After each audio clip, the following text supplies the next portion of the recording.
Good morning, everyone. We have Akila ma'am today with us. This is the part 2 of her talk from last week. So today she would be talking about the L.I.F.E program. And then once the presentation is over, we will open the floor for question and answers. Thank you so much, Akila ma'am, for joining us. Yeah, it's my pleasure to be here. Pardon me if my voice is not very clear. Just want to check you all are able to hear me, right? And it's clear because I do have a cold and cough, so my voice is a little different. Clear. Yeah. Okay. And whoever joined us last time, we talked about my life's journey with Nisha, and it was just like an overview. And today the focus will be on the life skills program that we run at AMAZE. So I'll start overall with a background about the scenario based on which it was started and all that, and then I'll go into the details of the program itself. So it's like two parts. So um, this whole thing, like creating a life plan or creating the L.I.F.E acronym, all came much later. I had no idea what that was. When Nishant was, like I said, around 16, 17, my goals were this, that he should be independent, with his life skills, he should be fit, he should be able to express himself, and have some kind of routine that is productive for him and for everybody else. So, but because this, I'm sure you've seen this visual a lot, that none of them are alike. And because it's such a spectrum, it was very difficult to find any space for me that was really fitting him. And I had moved to Coimbatore. I was based initially out of Bangalore, and then for 3 years in the US. And in the US also, I felt that the spaces were not really geared up for somebody like him. And whereas we kept hearing of all these wonderful stories of autism having phenomenal, whatever memory, being authors and poets,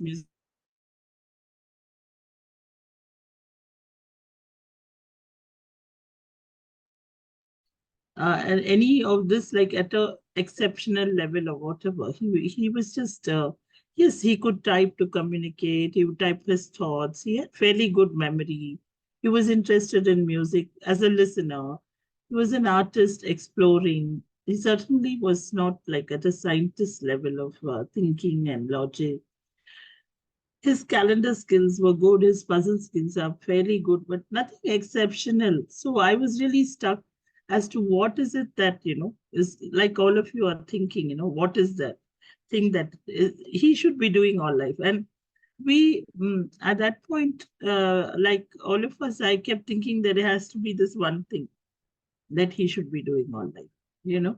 But as he grew into an adult, we for far too long I had looked at him as a child, and as he grew into an adult, these were the questions like, what is the purpose of his life? What is it that he wants to do? And if I checked with him, because that's something that thankfully I could do, because he was communicating. He was very happy-go-lucky, footloose, fancy-free kind of fellow. He'll say, no, I want to travel. Even now he says, I want to travel a lot. I want to cook.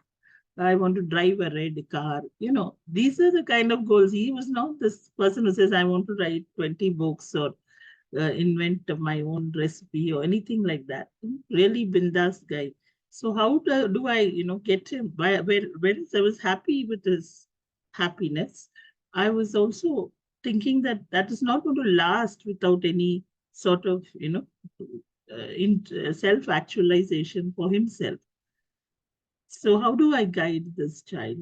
So I did this case study a little later, though. This is not what I did, but roughly I did something like this even before I started AMAZE. So this case study is about 4, 5 years, maybe 6 years ago, is when I just took the data of 10 adults that I know personally. So this is a very personal, it's not for any research paper. but for my own understanding in India, because most of the cases we get are abroad. And the age was 20 to 40, and there were 18 males and 2 females. In most of the cases, the parents were very involved. So this is, I'm putting that sort of a disclaimer that it's not parents, that the child themselves came out and all. Parents were very involved, and they had access to therapy and other facilities, like in metro cities in India, sort of people. And you cannot compare the study to the 2-tier or the 3-tier cities or rural India.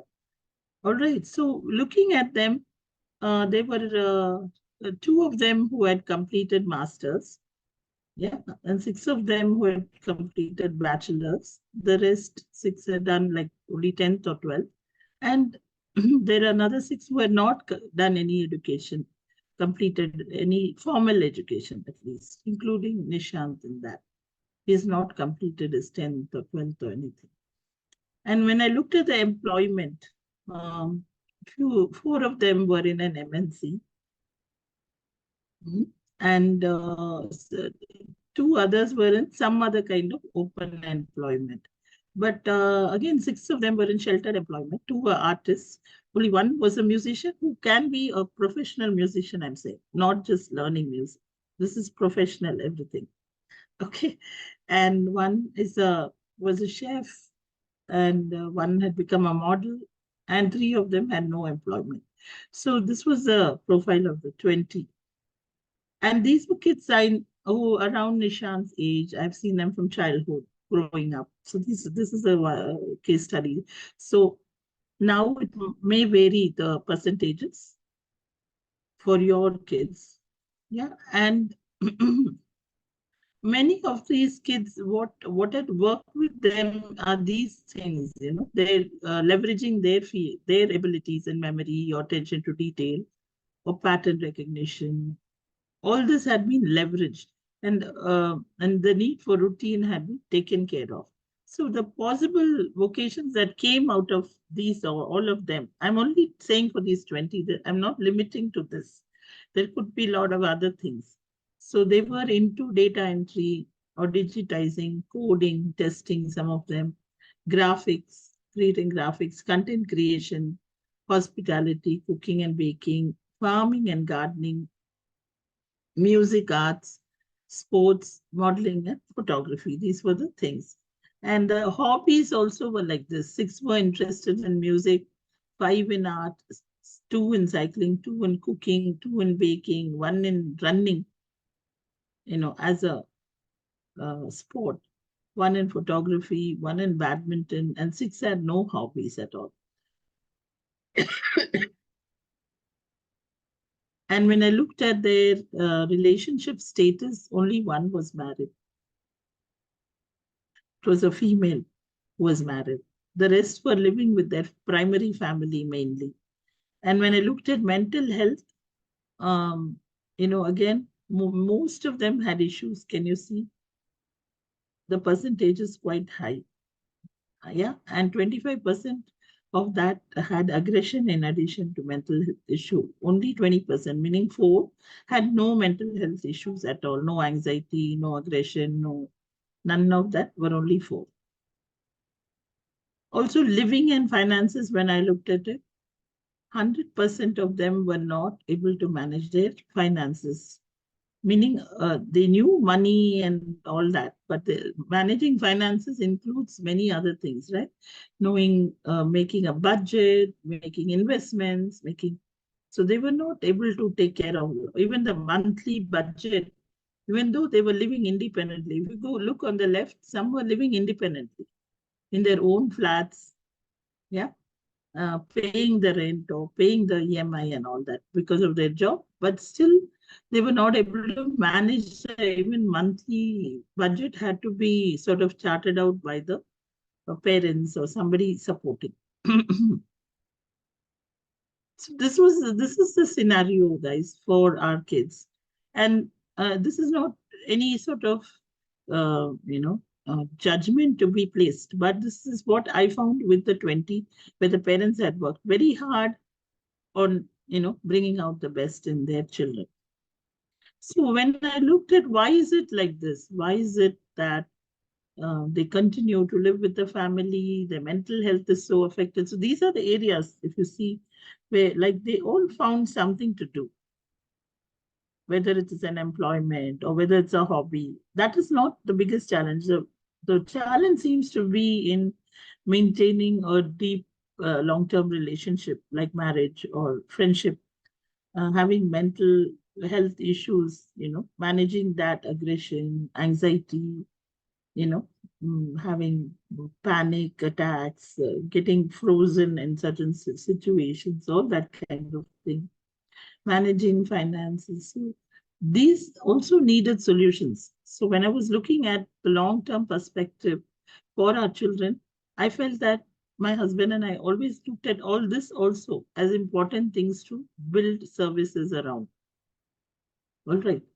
So we'll come to that towards the end about the other solutions that we have collaborated and worked on. But when we look just as at, I'm sorry about my voice, it's going all over the place. When we look just at our education part alone, what we need to teach. Education, I don't mean by as only academic education. What I mean by education is learning, literacy, communication, using, reading, writing, all that kind of thing. So when we looked at that, the challenges were, of course, that most of the mainstream places had an infrastructure focus. So they had this building and they said that we will take this sort of people. They had to have some minimum criteria in either sitting or reading or writing or whatever. And they were selective on who they would take into it, their own setup. And then it was limited. So even if they were into inclusion, Nishant has been into inclusion, say he went to Head Start, but they could only take 4 or 5 children with autism out of 100. So they were very selective about who can access. And there were a lot of barriers and limitations, right? And at the end of the day, when you look at assisted living also, when it's an infrastructure focus, when you're saying you need to build this 10-acre place with beautiful, walking tracks and swimming pool and rooms and all that, where only persons with special needs or autism are going to stay, you're secluding them totally from community interaction. So when the focus, I felt, when the focus is on infrastructure, if I want to build something, is what was my desire. But should I build a building, or what should I build? Was the question I was asking myself at that point. And I felt if I focused on infrastructure, there are a lot of bottlenecks. Then I'll be limiting. So when we also look at the education systems, like we are saying already there is a lot of infrastructure. There are schools. Why aren't our children going into those schools? Why can't, they be fitted in over there? So that is because, they are not looking at autism as a culture. Like, for example, we are saying we have an international school. We're saying that we'll take children from other countries, other cultures. But what are the accommodations that that international school is going to make for the person of the other culture? And how are the people in this culture going to be sensitized to those people? Similarly, for autism, that sort of thing is not available in any of the inclusive schools also, because they do not cater 100% to individual learning styles. They don't have that kind of what we call as, for a lack of word, culture is coming, but we talk about universal design for learning. But that universal design for learning is where everyone is exposed to multiple ways of input. Everyone can give their output, their expression in multiple ways. You hardly have any school or system which is catering to that. And the benefit of that, whether it is for person with autism or the others, is really not known. And also, while we're looking at speech therapy and communication therapy and all that, the social aspect of it, we are also missing out. How will our children socially communicate, socially be part of it. There is very less training in that. So that was also coming in the way. So whatever needed to be built, we had to have a focus on communication along with speech, social language along with language, and not just teaching content. Many of the schools are just, ratamar kind of thing. I have students, a few of them, in fact, who have, sorry, who have completed their, say, 10 only because of their fantastic memory. Just ratamar. They can just reproduce whatever is taught to them, right? But they have no idea what are they learning. What are they talking about? You're right. So the content part, the concept part of things are not being taught. So whatever I wanted to do needed to impact that also. So I was looking at something that can impact everyone, right? So one thing, I never wanted to have a physical building. Still, AMAZE does not have its own building. In future, it's coming up because the next level of people who are taking up after me feel that there is a need for that. But I refuse to have a physical building because I said that I don't know what is required. Do I have a big kitchen, or do I have a farm, or do I have, what is it that the child is going to do? Do I have a lab? And I'm looking at children who are 15, 16 years old. You know, I didn't want to again go back and create an early intervention center because there are good number of them. And there are very few solutions for young adults and adults, is what I felt. So I was looking at these three P's, and very often with vocational centers, the focus becomes on the last P, the product, where they say, okay, we are going to make paper cups. We are going to make, sorry, yeah, we are going to make this, or we are going to have a kitchen and cook. So the product is decided. Again, that meant that again we will be limiting who can then access that system. So I didn't want to start with the product or the process. I started with the people. It's a very difficult path to take, but that is what worked for my son, and so I had to do it that way.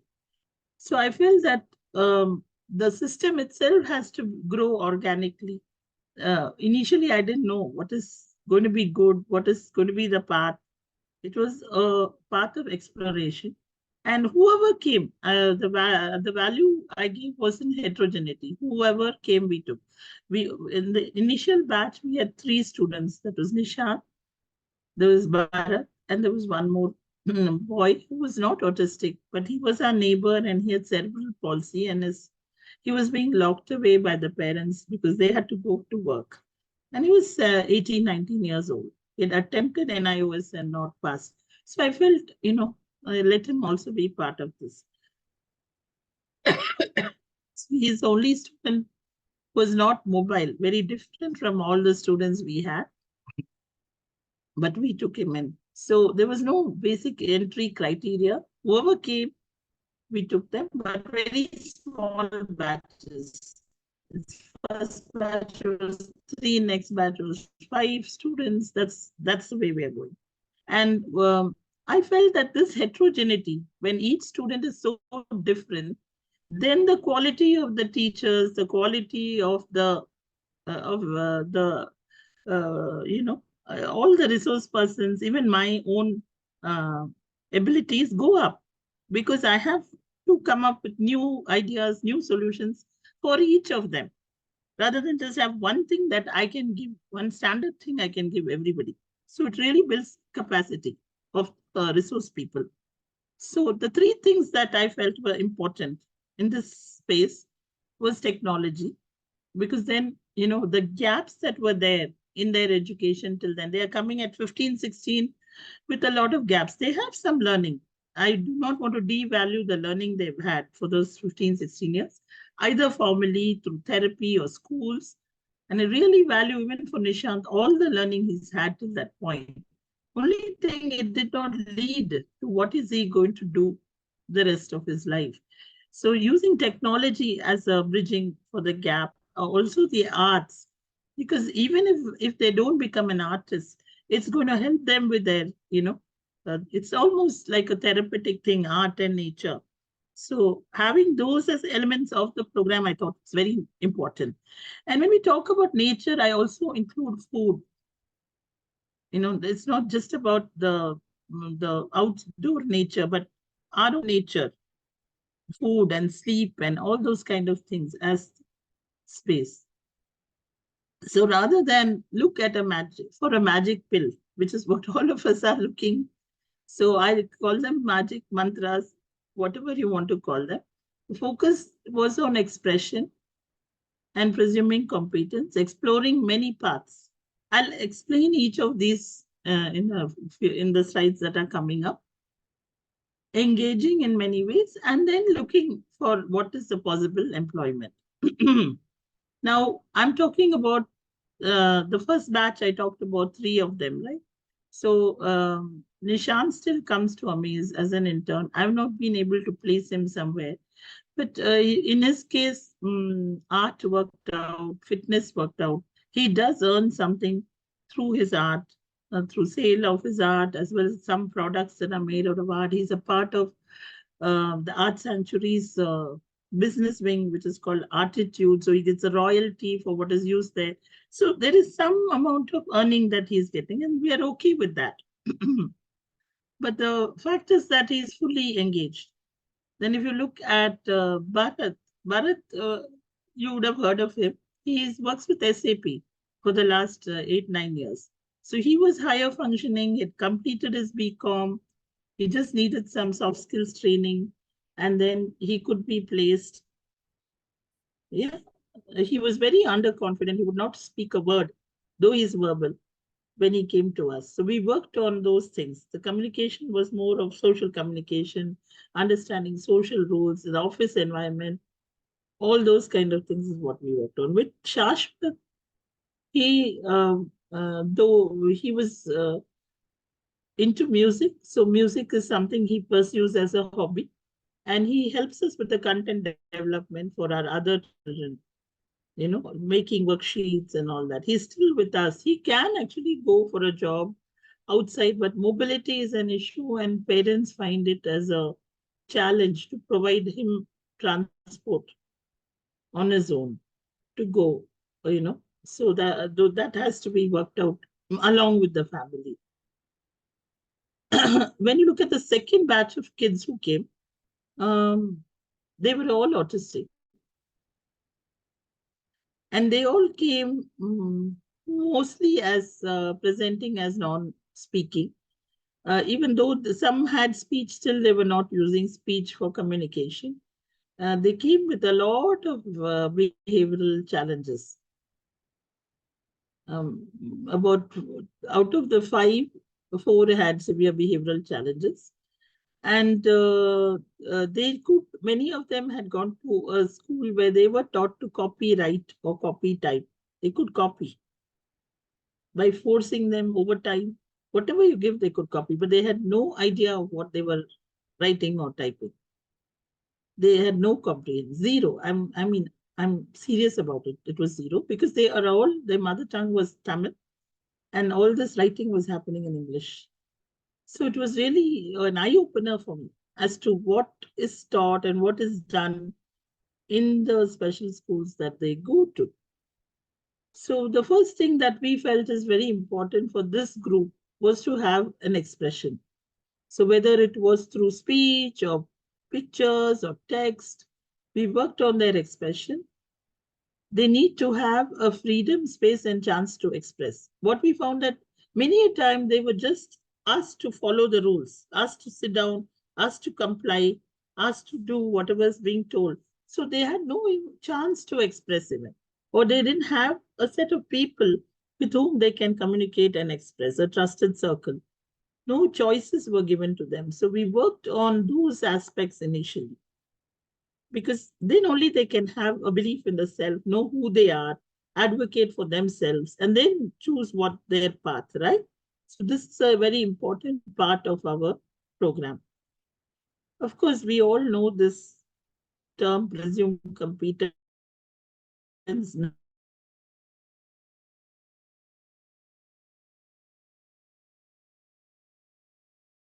now, but I'm talking especially about a child who was non-compliant, right? So that I felt was very important aspect. Am I audible still? Bindu, just let me know. It's saying my internet is low. Yeah, you're audible, ma'am. Your video is freezing once in a while, but you're audible. You are able to hear me, right, everyone? Yes, yes, Yes. we're I'm able just to going to hear. switch my Ma'am, internet. can you please repeat that once again? I couldn't hear the presumed competence before that. Just little bit, once, two sentences. I missed, I think. Acha, theek hai. I just was everyone able to hear?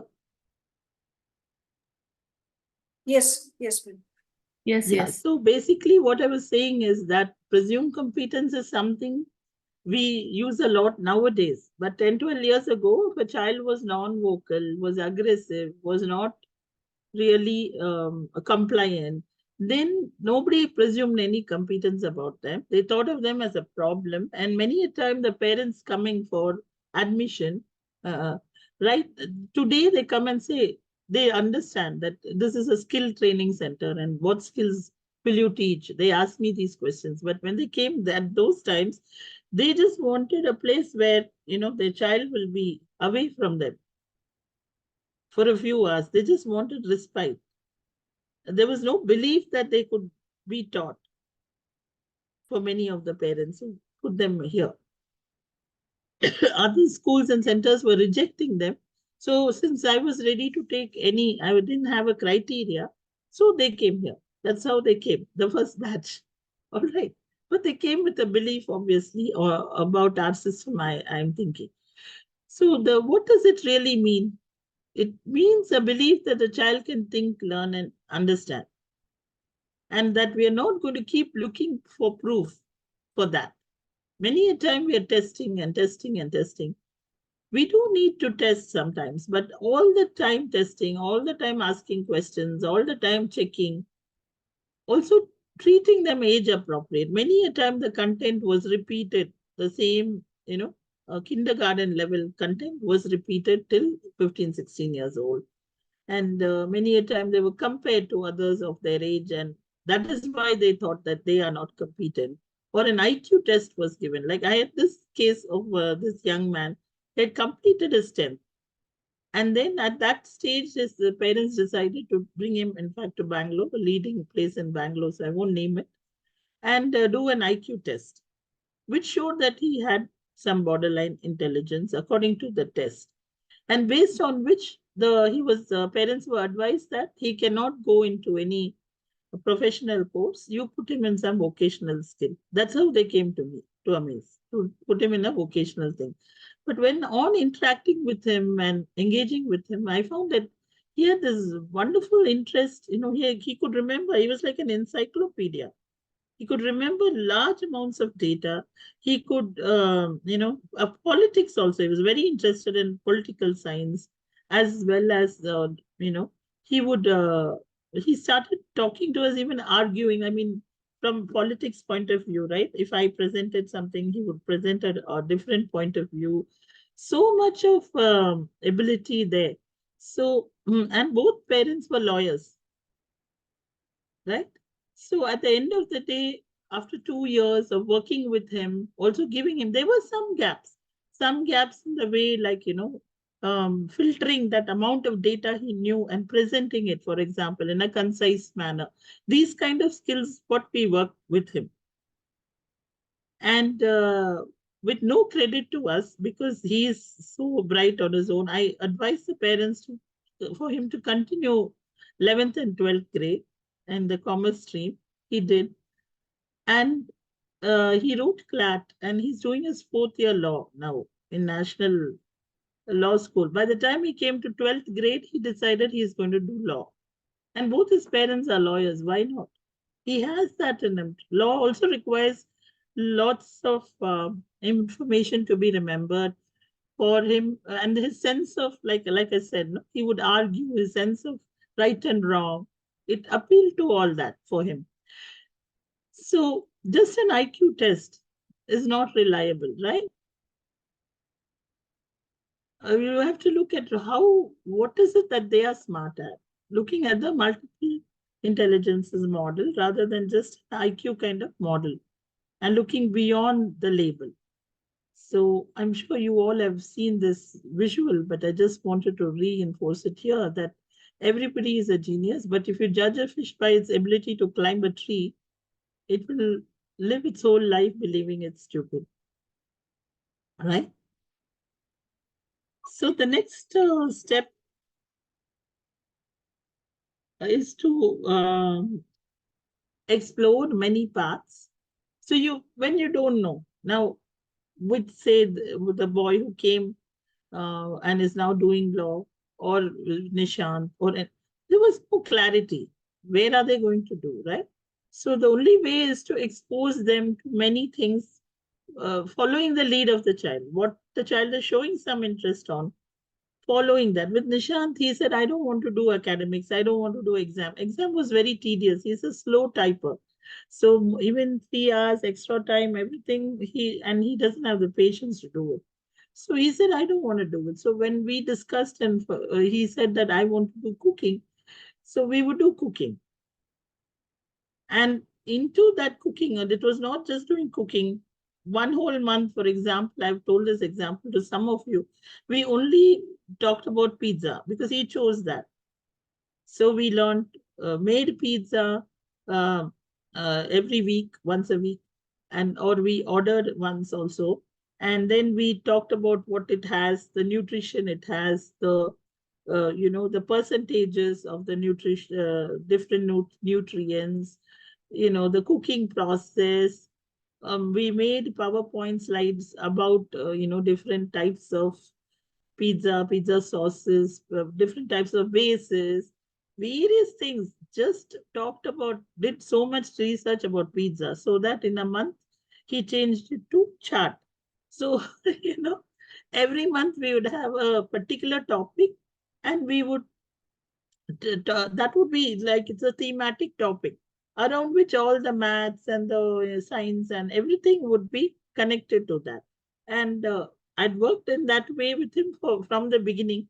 Thematic approach is what they follow in Prakriya school that he went to. And I found that a very, very, what do you say, something that worked for Nishant when you connect it to whatever he knows, And so we used that approach.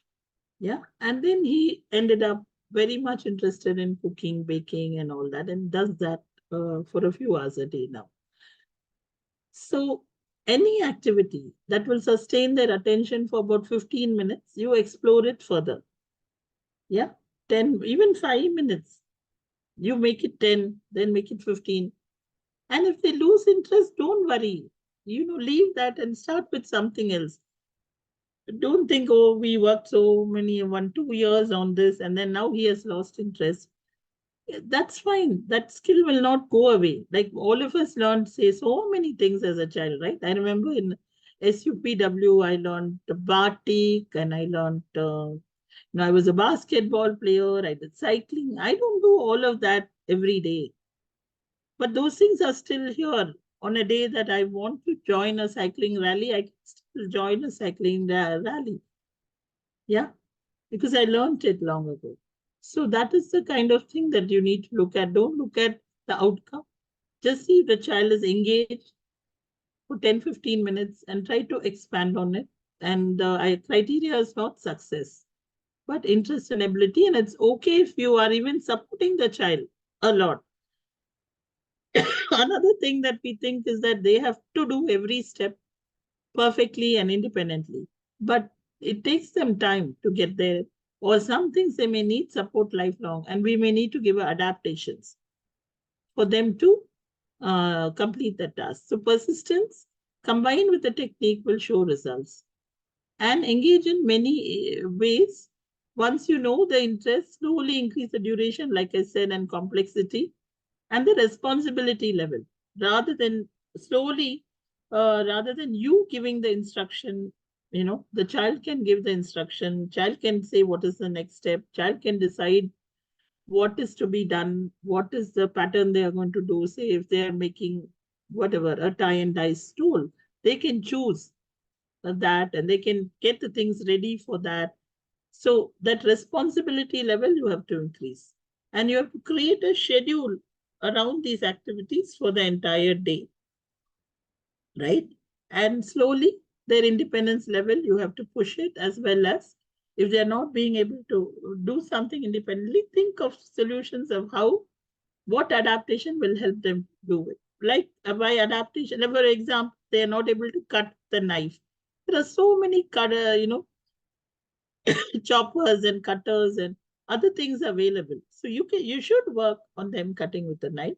But if they're really not able to, I'm saying look for adaptation. But they may still be interested in cooking, right? So that shouldn't come in the way of them getting on to cooking. And see whether these skills can be then lead to a product or a service or some employment can be brought out of that. So at that point, then you can push for inclusion in the community and maximum participation in the community in some way. Like their product is sold in the community or they are providing a service, like they are doing housekeeping in a hotel. That's a service that can lead to employment. So what does employment mean? So employment means anything that creates or adds value, right? It can be anywhere. It can be at home, online, or now with COVID, this slides I wrote before COVID. So it can be online, it can be from home, it can be in a sheltered space, in mainstream space, or in a community. It can be anywhere. Yeah. And it basically means there's positive engagement, there's independence, health and fitness is taken care of. These are all also important. In fact, I feel even that adds to employment. See, suppose they are really healthy and fit and independent and they are engaged, then there is lesser need for caregiver or medical intervention. They are saving cost. And so they are being employed. So you can even, they need not, many of us are like that, right? Or I have not been in employment for the past 25 years after I quit Oracle Singapore long ago. Yeah. I've been doing things that don't give me money directly. But I have been saving so much of cost and adding so much value to my family or to my. So would you say that is employment or not employment? It's the same thing with our kids. So we have to look at that as they need uh, to take care of themselves. Even that is a good way of being employed, right? And once they cross the break-even point, they can get paid. Suppose they are doing, here what I mean is, for example, at our center, we are cooking, right? But to cook, they also need a lot of support. There's one couple of ladies who are helping them in that process. And I have to pay those ladies some money. Now, if they cook and they sell enough of produce that has a value beyond the salaries of these people and all the expenses that I have for running that internal canteen, then only I should pay my intern, right?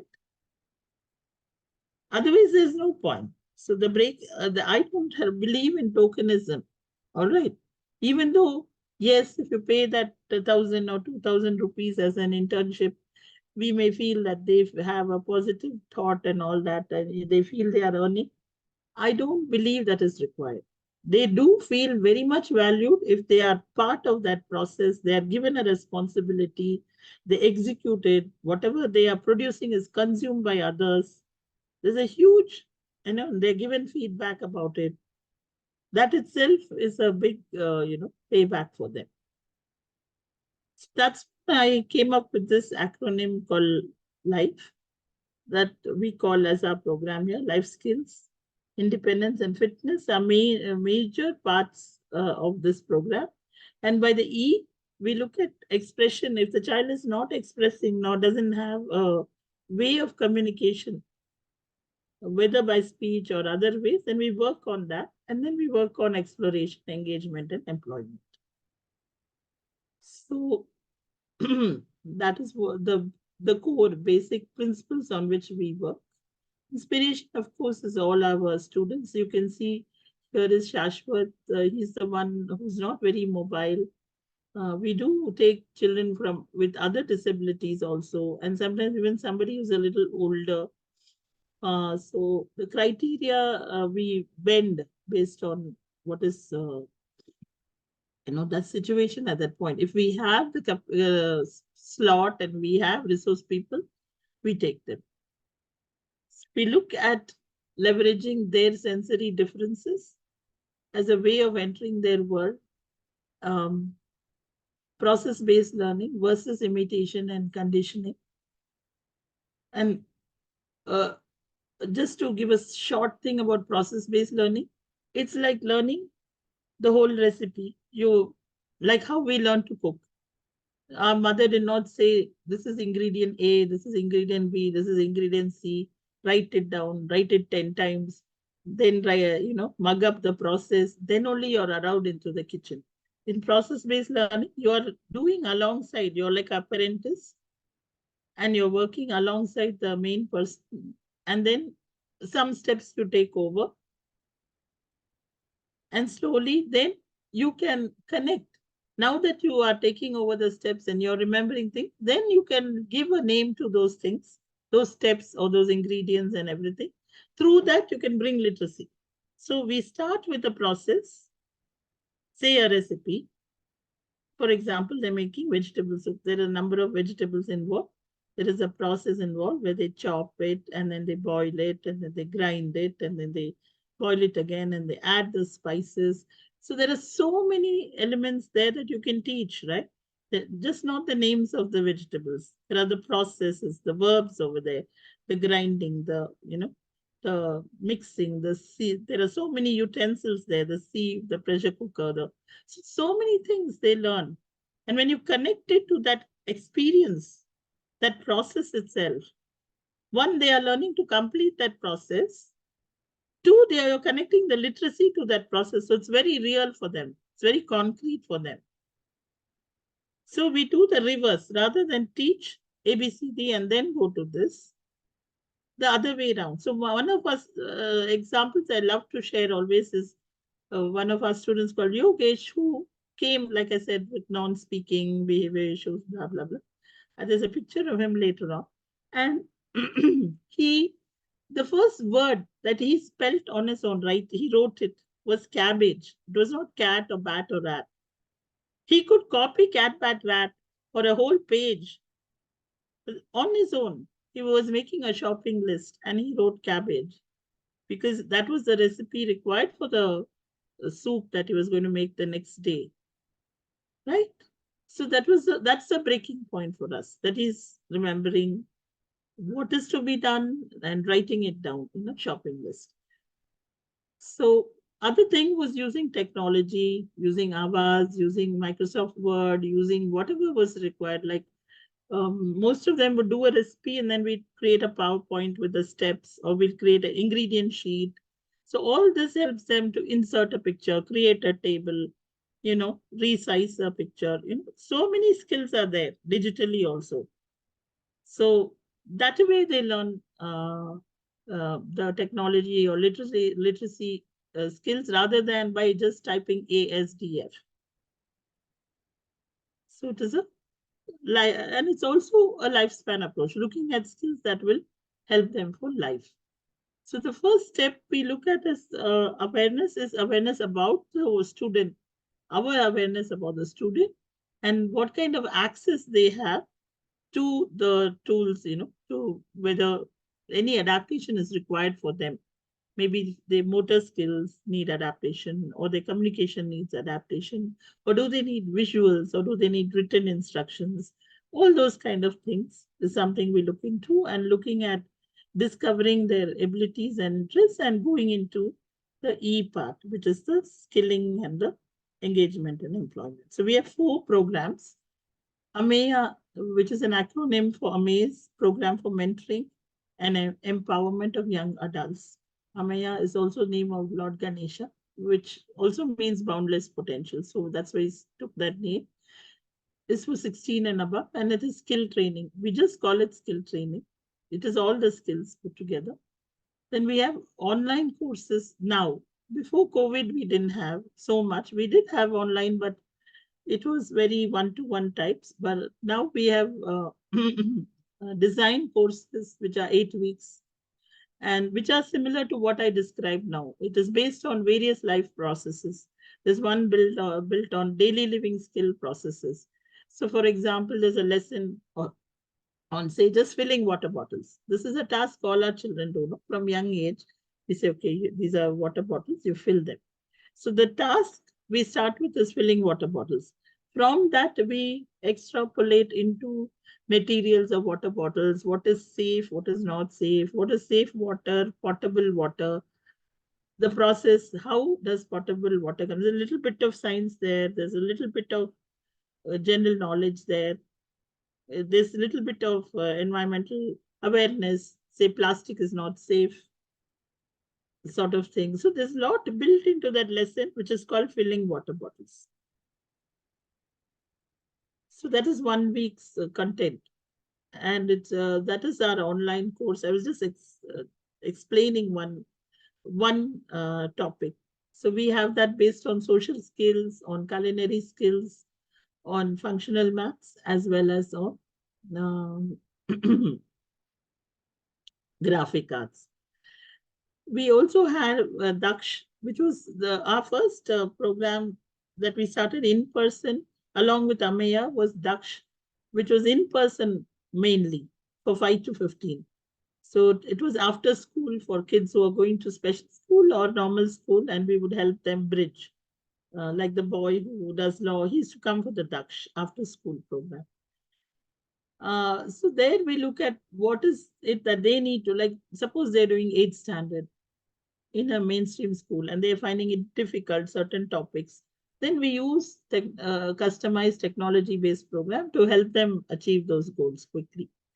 And the other part is the social skills and fitness and sports program that we offer. We also, I used to do individual assessments and program planning. I've not been doing it for the last 4 years because of COVID as well as my life situations. I'm not doing many of the things that I used to do into myself. So this is kind of on a hold. I made it restart once I'm ready. Awareness and training programs, of course, I do. And we do adventure camps and art festivals. So these, the top part is the individual assessments to help a parent to really understand their child and plan the program. Is something I felt there was a gap over there. The other thing was training parents and teachers on all these sort of methodologies, alternate methodologies. So is to work on that. But I also wanted to create spaces where our children were full participants. Many a time we have workshops and seminars and things where they are not able to be a part of it. So that's where the whole thing of adventure camps or art festivals or the Congress for Persons with Disability, they are the participants, main participants. And we are, supporting them. We are also participants. There's an equality over there. Parents are, the adventure of family camps, parent also does all the activities along with the child. So there's no segregation like that. So then they have that sense of inclusion. The VELVI Art Autism Festivals, there are parallel workshops for the children and the parents. So the parents also get the training and the children also get the training. In the Congress for Persons with Disability are presenting their point of view, their achievements, or whatever they want to share. And my role and my committee's role is only as a mentor to facilitate them to take the Congress forward. So 3 different levels we work on. So when you're coming back to AMAZE, and I'm mainly talk about the AMEYA program. So inside we don't have it like a classroom. So right from the day one, it's like a workspace. Each one has their own individual workspace. They have visual supports to help them to be independent. They also have a space like a break room or a chilling out room, and all their individual preferences for seating. Somebody wants a cushion on their chair, somebody wants something. All that is taken care of. So there's no homogenizing that. Somebody works on a laptop, somebody may work on a system. Yeah. And lot of adaptations like a talking calculator, iPad, mouse adaptations, touch screen, keyboard adaptations are given if the child requires them. And slowly we move them to the regular thing. But if they need it, we give it to them. Also, we these kind of things were not available, so we with a carpenter iPad stand or book stand, so that the vertical presentation seemed to help them. So the content is customized to their interests, and we look at functional relevance for them. Any response mode is accepted initially, like tapping, pointing, clicking, swiping, whatever they can. And prompts are based on the learning style, and prompts are not only for content. They are prompted for attention and motor planning. Many a time, most of the centers, the difficulty is the prompting is only for the content. The answer is prompted. Like if you're typing CAT, then the teacher is pointing to C, then the child is typing C, then A, then T, then T. But it may be that the child's hand is not, he's looking at C, his hand is not going towards C. So then what do you have to do? You have to help the hand move, right? Or you need to bring it into it could be that the child doesn't have bilateral coordination. Maybe the whole placement of the laptop needs to be on the right side of the child. Then he is able to move the hands. So many things we assess to see how they can get independent. Or maybe they are not attending to it. Then what sort of prompt should we give? Maybe the color coding will help, or what is it that will help the child pay attention to what they need to do. Like I remember a question maybe in this spellers group or something, that child is going towards the letter but going to the next letter. Very common thing. It is because of that bifocal, the two eyes are not um, coordinating in where they are seeing. So they are actually pointing in their mind to the right letter or touching the right letter on the keyboard. But the motor movement is not following up with the same thing. So putting it on a vertical plane will help for such a thing, or only on one side. If the child is left-handed, only on the left side or right side, then only one eye needs to be used then to eliminate the need for the bifocal attention. And then you can work on some visual exercises to bring that bifocal, if that can be developed through a vision therapist, and then the child may get corrected. But in the meantime, if continuously we keep prompting to the right thing or holding their hand and doing it, then they don't learn. If this troubleshooting is not done, that is the point I'm trying to make. Also, volume control. Many a time they do react to, the tone of our voice, and having that sensitivity for all the teachers is something we keep trying to build. We also have most of our students, if they require it, we do the listening program, auditory training. And that really helps them to bring down the auditory stims as well as the listening groups for many of them. And we use video modeling a lot. So the whole recipe, for example, watching the video steps, then going and doing it also helps them. So this is just a diagram infographic that I like. So I brought it in saying that, we cannot look at the self-actualization needs unless these basic needs are taken care of. At the same time, we cannot just stay. Many a time we just, the basic two is what parents are giving. Food, water, warmth and rest, security, safety is what we are focusing, and not looking at their need for socializing, for achieving something and all that. So I saw this big transformation in my son and some of my students once they had the system. with me, my son could do a lot. He types a lot more. He will cook more precisely because he is used to me and we have a rhythm together. So the output is more. But when he's with them in AMAZE, without me, the output may not be that perfect or may not be, they may not support him 100% because they are learning about him, right? But the feeling he gets that he is with his, peers and he's doing something and he's achieving something. He's a part of a system other than just home. He has a place to go every morning like everybody.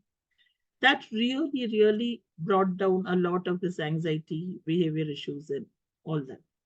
So the need for a secondary system is very high for many of our children. We cannot deny it. We may think that they are better off in the primary system, but we mollycoddle them all the time in the primary system. Then, we are harming them in the long term. And the third thing is when in the secondary system, they achieve something, they are given feedback, it is recognized by the community. They, the sense of pride that they have, say, when they've written a book or their product is praised, or, that I thought is not important to my son. This is what I thought. But as he started getting it, I saw his self-esteem growing. It is important for all of them. So just wanted to keep this in the background. All right. So going back to AMEYA, so like I said, no enrollment criteria, everyone is valued. Individually, we profile them. I'm going to go a little quickly here because here from on, I'm going to talk about just the how, which I've covered already, but it just has it systematically placed. Like once a person comes in, what happens to them and what kind of work is done. So there is a focus on skill development. We talked about all that, process-based, functional curriculum, and we give the bridging for the behavior, communication, and literacy, if that's an issue. So there's positive belief. We scaffold the learning process. We give positive behavioral supports wherever is required. And it's process-based learning. I talked about it. And each child, the program is based on their learning style. And the focus is on skill training.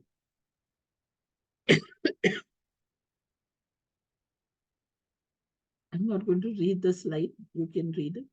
I'm going to take a 2-second break to have my warm water.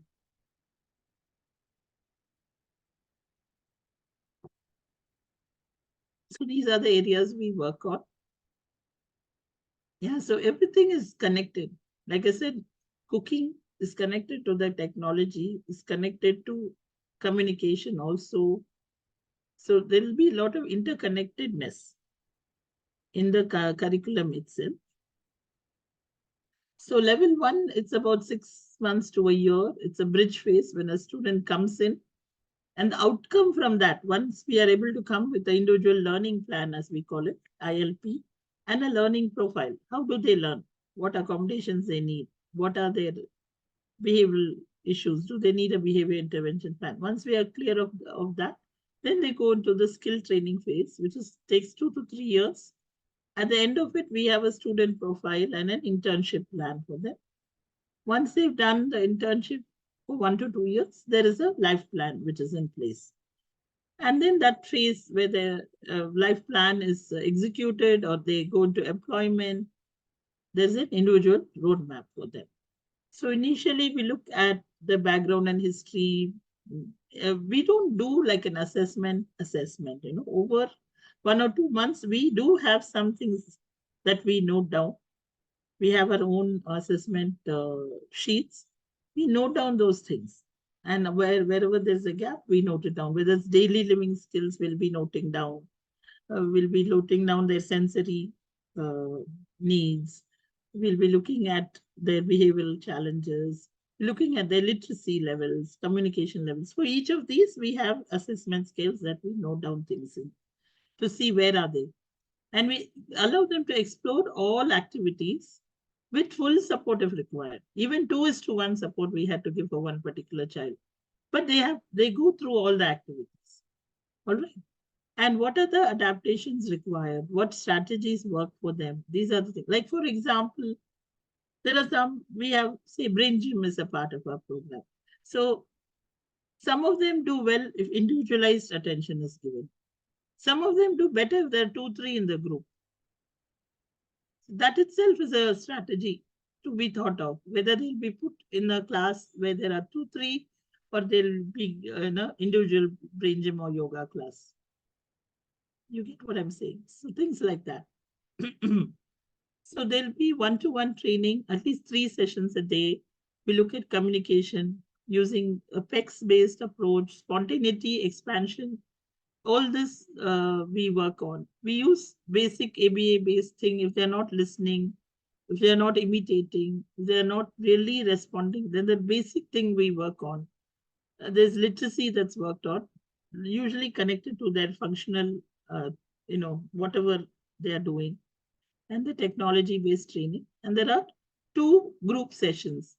Usually it's for those who come in, it's more like sensory art, music, drumming, with the instruments, dancing, drama activities. And we do fitness, which is stretching, walking, brain gym, indoor, outdoor, fitness activities, simple group games and sports.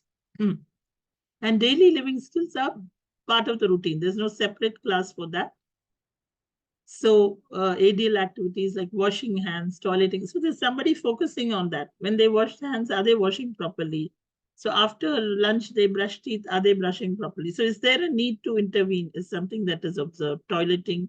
Are they completing the whole cycle? Washing. After lunch, they wash face, brush, change clothes. Morning, they come in formal attire. Afternoon, they have informal attire. So in that itself, we can change, look at whatever they need, packing off their bag, eating.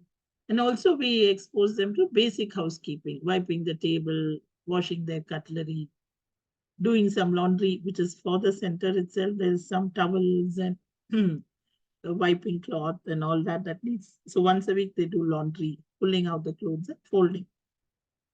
Vocational activities is not compulsory at that stage in the bridge phase. With one-to-one support or group, we do it sometimes, gardening, cooking, baking, and other things that we do. So we make them a part of it slowly. So this is the sample timetable. I can share the slides so that you don't have to note down. I can share the PDF. So you can see it's a packed day from 9:30 to 4:30 for them. Yeah.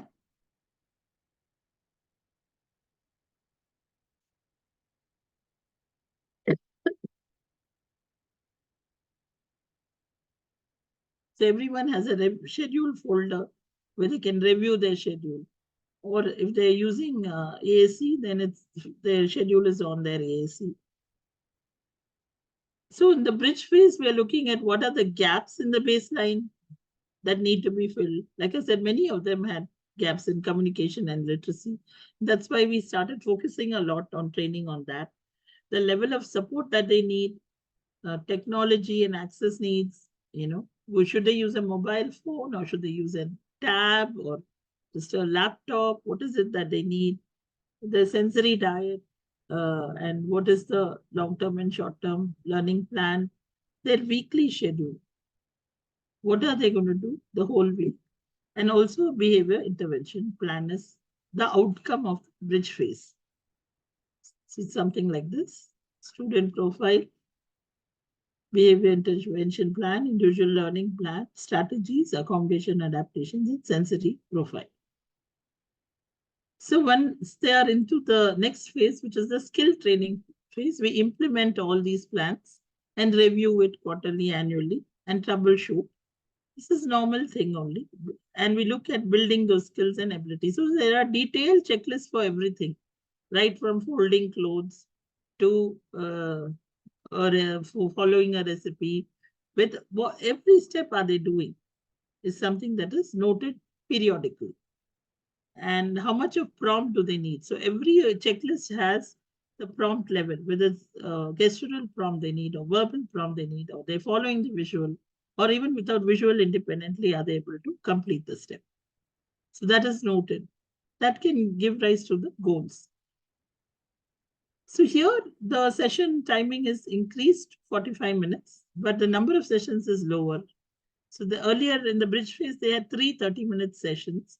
Here is 2 45-minute sessions where we work on all this: communication, literacy, technology, creativity. And the group activities remain the same. They have 1 hour of group activity. So to the art, sensory art, we try to move. For example, they're really interested in painting. We just let them paint the chart. And those charts are then converted into some paper bag or something like that. They're really interested in beads. Then we have something called fusion bead coasters. Initially, they're just copying patterns. Slowly, we get them to explore their own creativity. We also, for the group, in order to connect as a group, we have a lot of this group-based activities, which also help in imitation, initiation, creativity, interaction, waiting for their turn. So many skills are built in a group that can't be taught in an individual class. So group activities and this movement drama, the expressive arts therapy, as you call it, is also a big part of our programs. Some products have emerged out of all this. Some of this is the cards are just stencils. Some are graphic arts that are stuck, or posters. Like I said, the paper bags, no one paper bag will look like the other. We don't have any standard design. They're allowed to explore. And fitness and sports is a very important part of our program, because we feel like when you're looking at life, that's something that needs to be trained from this age. So either they do one of the things, cycling, swimming, skating.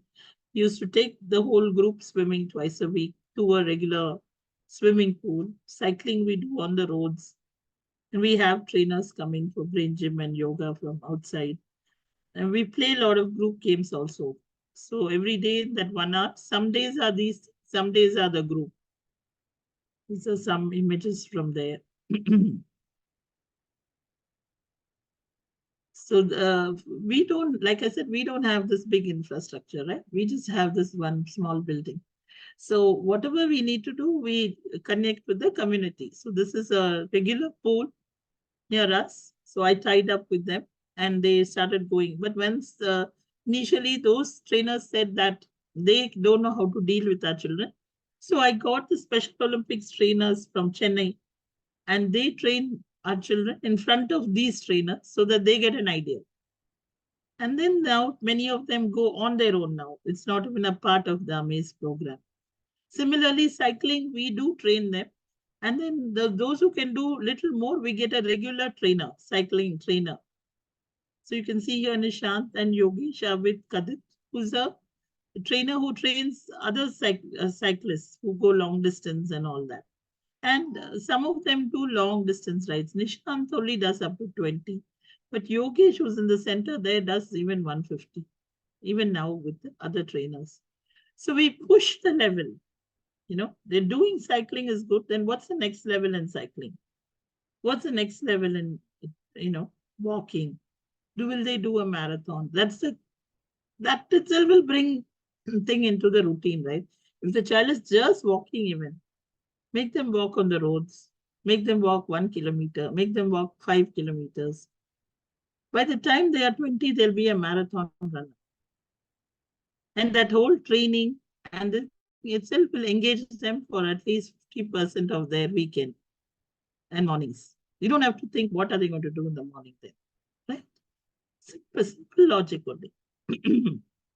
So the training phase, we also look at the daily living skills again, and we add more work for them, like, self-care and ADL, but we also bring in housekeeping tasks and gardening.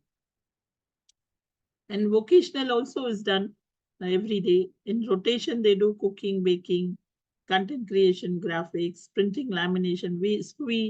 Because we found a need for a lot of materials and we started creating it ourselves using our own interns. Then these materials now we also sell. So none of our products are something we thought in the beginning, okay, we are going to make this product. They all came out of this whole exploration exercise only. Yeah.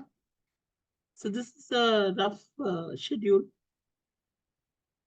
menu for lunch and snacks. And it's quite interesting. So that also is a big motivator for them. Yeah. So technology also, we wanted to go beyond just data entry and typing. So they do content creation for our own Dutch programs, digitizing, scanning important documents for people, printing, lamination, as well as graphic design they do. Some of our products that were out of need, like I said, we ship it nationwide. Soft skills also, we work on communication, collaboration, and teamwork, managing transitions, following the rules, organization, time management, and navigating the community. So community-based, when you look at, we're doing cooking so every day.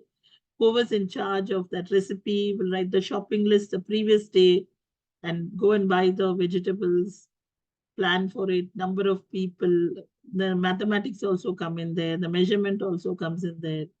Then they will cook it the next day. The third day, they will be doing the bill calculation, seeing whether they got the change correctly. Traveling also, some of them take public transport even. Outings, a lot of outings we do. Sports and fitness and other hobby classes. So we had this sense, I think I've shared it earlier, but now it's not going on. We go on our own still for movies, but the sense is not there. Where once a month there was a sensory friendly show. Satyam had agreed to do it, and it went on for about a couple of years. And then after COVID, it stopped, and now PVR has taken up that theater. We don't have Satyam in Coimbatore, so we're not able to work it out with them. Like cycling, they participate. Some of them go like with the whole group regularly. Some of them have gone for state and national level cycling competitions. And they practice regularly with the professional coach. Marathons they participate in. Music, this is one of our young interns. He's into music a lot. So we try to get performances for him. Small performances here and there. This is a sample roster for a month. Uh, for where we have.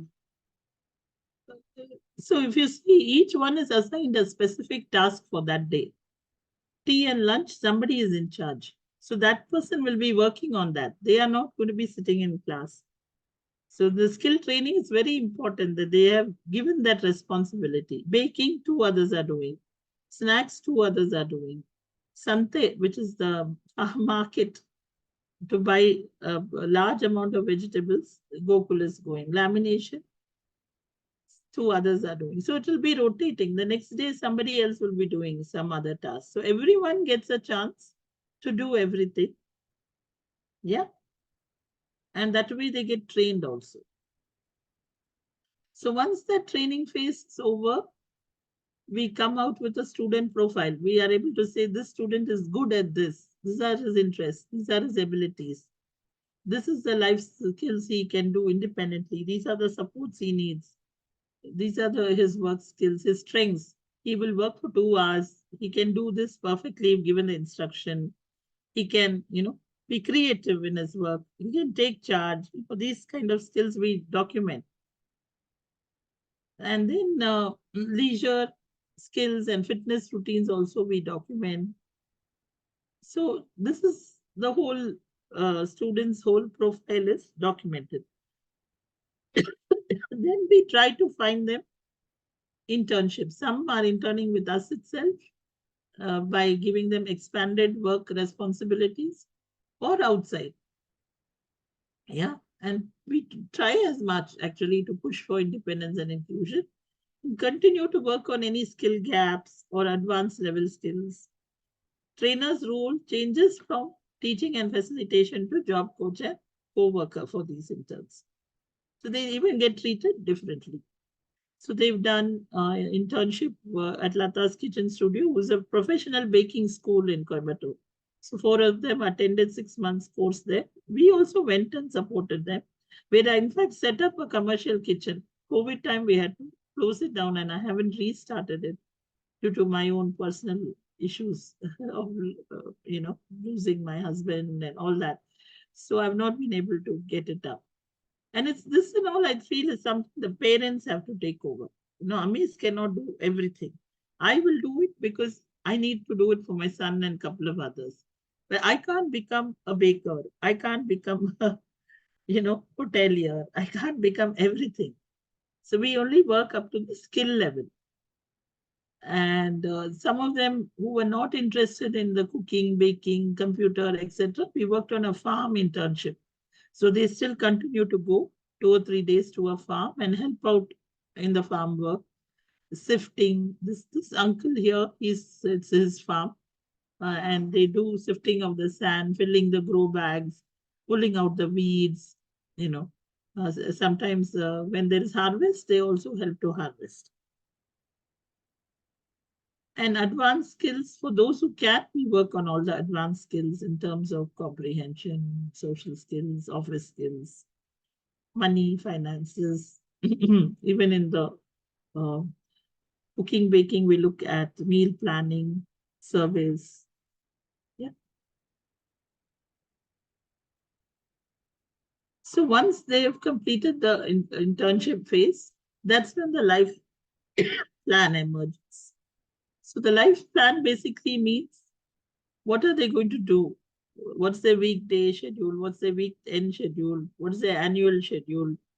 Yeah. What are the checklists? Looking at the checklist, where are the supports that they need, or what are still some gaps that need to be worked on? Then having an engagement or employment plan, which looks at work kind of skills, products that they are going to make, etc.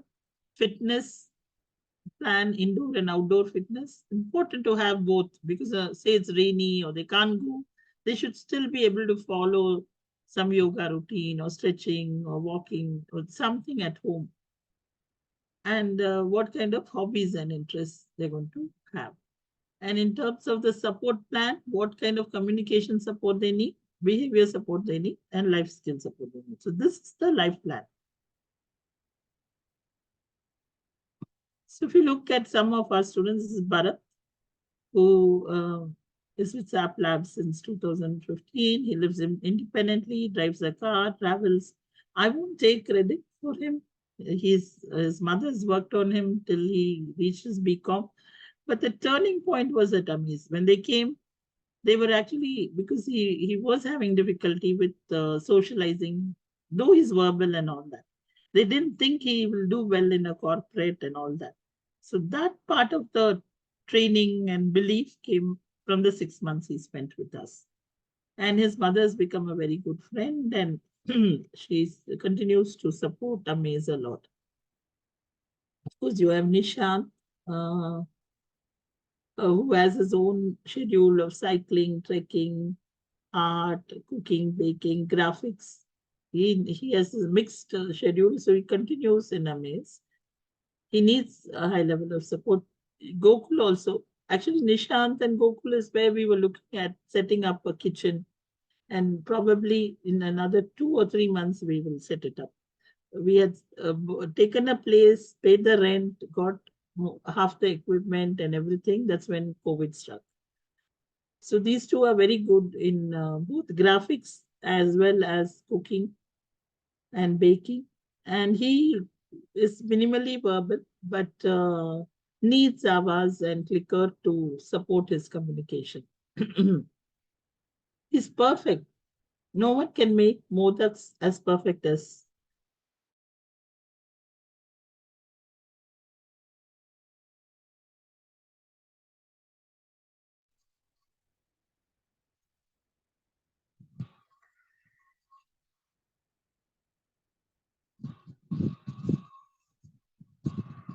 Akila ma'am, your video has frozen.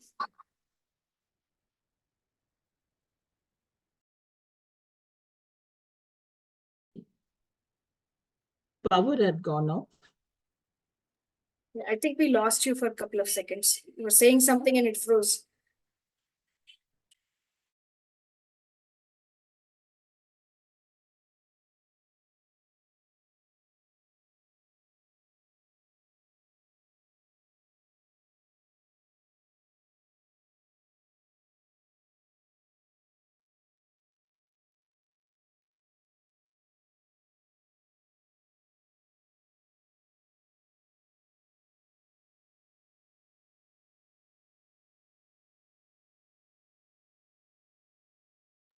Akila, you're on mute. Okay. Now you can hear me? Yeah. Okay. So Yogesh is there who now doesn't continue to come to AMAZE because he totally went into cycling. So every morning at 4, he gets up and cycles 20-25 kilometers with the trainer. And in the weekends, he goes with a group called Coimbatore Cycling. They go on long distance. So then he gets too tired to come and be with us. So his mother has set up a small unit which makes these bowls, pakamatte we call it, palm leaf bowls and plates and all that in our house. So in the afternoon they work on that. They also have a small shop, so they're able to sell it through the shop. Mithilesh is totally into music, so he is continuing his journey with music. He doesn't come with any more. These are all my first batch students. So he was verbal but very echoic, but now he speaks quite clearly. He's good with the computer and data entry and all that, but the interest level is low in that. So only music keeps his interest. So they are now pursuing from a regular music school. He's completed Trinity grades 2 keyboard and also learning vocal. His mother's hoping one day he'll go to like some super singer or something.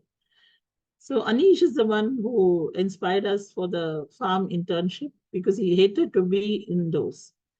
Yeah, he enjoys everything, food, music, fitness, walking, swimming. In spite of working very hard with it, he communicates using picture cards. Exchange he does, but Avaz he was not able to get onto. He's not able to swipe. So his motor planning is really very poor that way. We couldn't help. We continue to try though. And he loves, just sensory art, just playing with the paints, just whatever, different mediums. He took 5 years to learn cycling, but he is now learning. He's able to cycle. But it is an adult bicycle with trainer wheels. He likes that movement, so we persisted and worked through it. So that's what I'm trying to say. There may be some things they are not able to do, but they really like doing. Then we have to find how they can do it. Or there may be some things that they don't want to do at all. And why are we forcing them to be inside, to sit down, to do so? So that's the kind of balance we have tried to this thing. And some other examples I'm just sharing.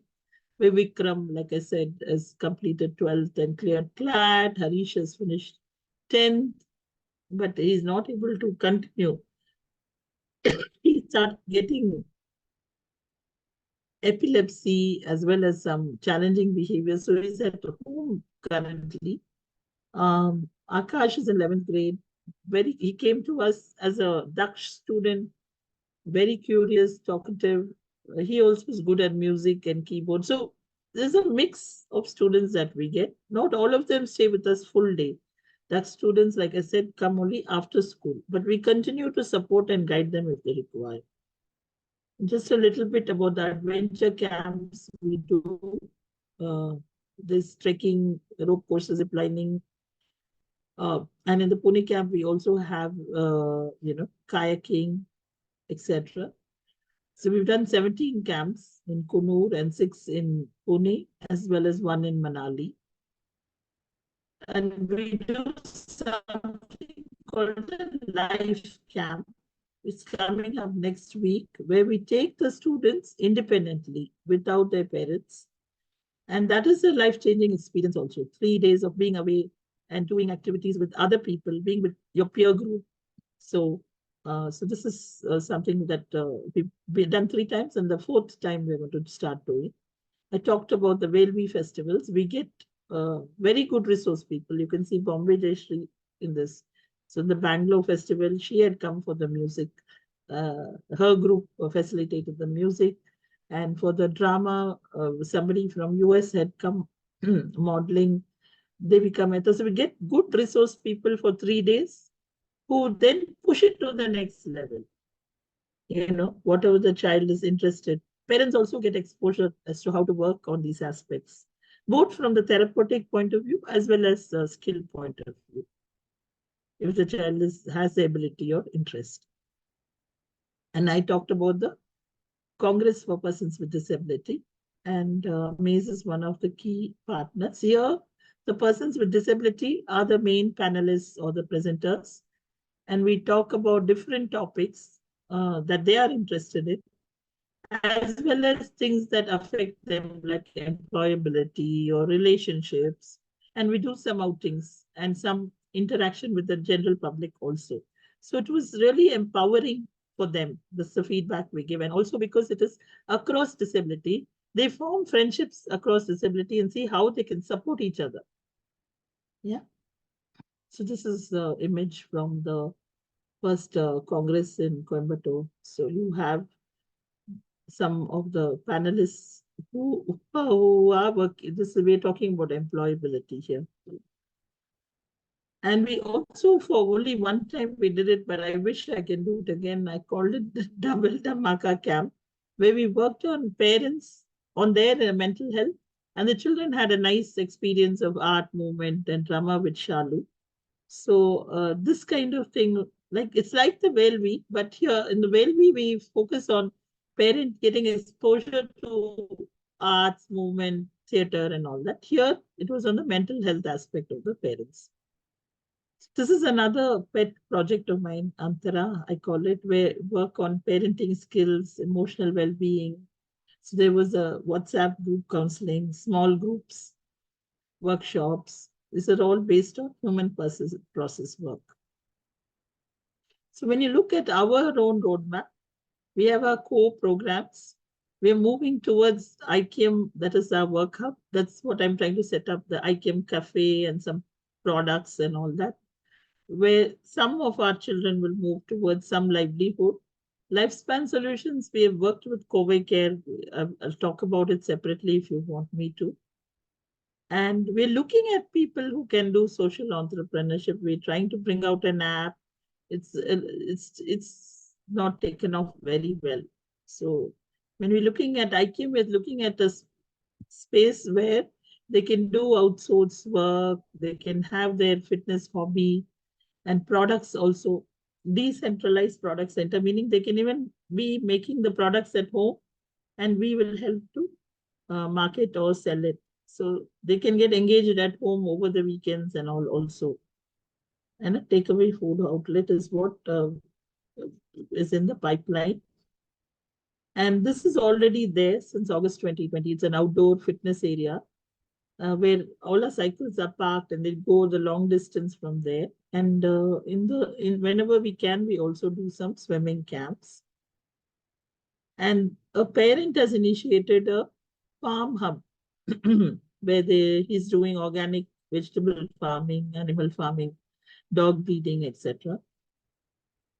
So we're looking at various things that can happen. Some of it is on hold. Like I said, life threw too much at us in the last 4 years, so it's on hold.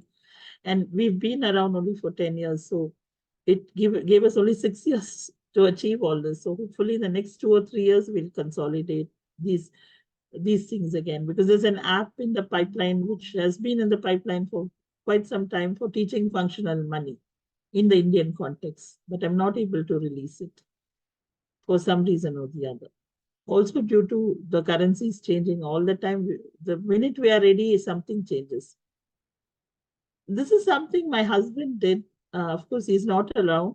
He's a chartered accountant. So he trained 5 or 6 young adults who can then become bookkeepers for other companies online. So if somebody has this, then I have the whole process of how to train them with me. So it needs somebody who has a CA firm or is a CA or someone who's ready to be the lead person, interacting with the company and checking that the data validity is there and all that. But we found that they are really able to be very precise in data entry using Excel and Tally. So they were trained, 5 individuals were trained. They're all now in mainstream jobs. So I'd just like to end with what I call as mantras, not a magic pill, but mantras. Mantras have to be chanted every day, done every day, with a lot of shraddha and a lot of saburi, which is patience and persistence. So then there is the magic happens. So I like to just end with that.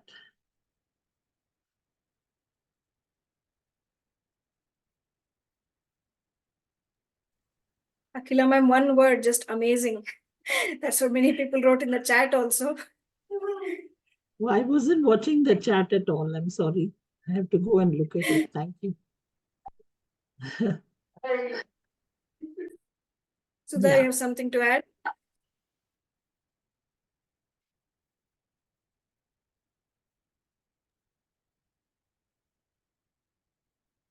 Akila ma'am, it's 12:37. Do you want to take any questions? I'm okay. I'm usually one who, those who know me, I overrun my sessions. Even our life skills literacy class, we overrun and our students are ready to stay. So as long as somebody is there on the other side, I'm okay to stay. But those who have something more pressing, need to leave, can also leave, no issues.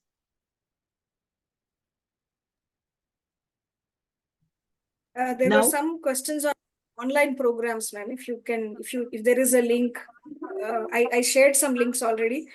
Do you have anything for online trainings in specific?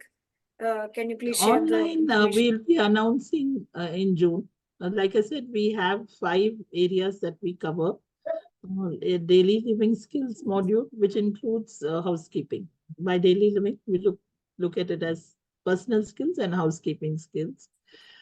The second module is based on social skills, which is again behavior related and community related. And the third module is on culinary arts. It covers culinary recipes as well as nutrition, health, and all those kind of things. It does not cover baking currently. And the fourth one is based on functional maths. Functional maths is connected to these other things. Actually, we offered it as a combined module with culinary, but then that didn't work out, so it's a separate module. So a lot of it may base it on the other life modules. And then we have graphic arts, which is the basic module is, we have for all of them, we have a basic and an intermediary module. We do have an advanced module, but nobody has asked for it. So we mostly have only offered these two. So graphic arts, we start with my MS Paint because it's free and available and has a lot of tools. And then in the intermediate level, we use what is like Canva and other tools that are available free of charge. So we're not looking at training on Photoshop or Corel where you need to buy a software. Ma'am, these modules are different or together we are working No, on they are it? different. They are different. So in June, there are 8 weeks. The courses are 8 weeks. We interact with you only once a week in a live class. So you have to attend that live class, usually 5 to 6, 6:30 in the evening. Like I said, it extends. So in that class, we'll explain the concept and we'll explain the work to be done, as well as we'll give you worksheets to complete. So the course target is not just the life skill, it's the life skill, the literacy, and the digital skill. All 3 are packed into that. Some people here have attended. Bharti, you've attended. So you can give feedback if you want. Yes. So all 3 are, so you got to do it that way. If you do only the worksheets, then it won't be of any use. Or if you only do the activity, you won't be achieving the goals. If you do all 3, then you achieve the goal. So next week, so this week will be a soup, but the soup will be connected to various other things, as literacy as well as digital goals will be covered in that content. And so they're 8 weeks duration. And there is a gap. So the first June, July, for example, we may offer 2 modules only, say daily living skills and maths. So the next August, September, we'll be offering basic module for social skills and say culinary. It'll go that way. 2 or 3 will be offered at a time. And there'll be a little bit of a gap for the intermediate, because since we give you almost 100 worksheets to complete and so many tasks to do, sometimes some children pace is slower and they can't complete it in the 8 weeks. So we give the gap so that you can take some more time and then come to the intermediate. The other online thing that's offered is Brain Gym, but that's offered by a Brain Gym trained person. So that content is not something we developed at AMAZE. It's the standard Brain Gym thing. But she is a local person and she comes and trains our students and she offers online through AMAZE.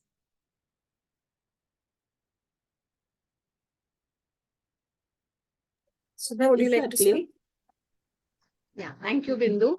And thank you, Akila, for sharing this journey over, the 2 days.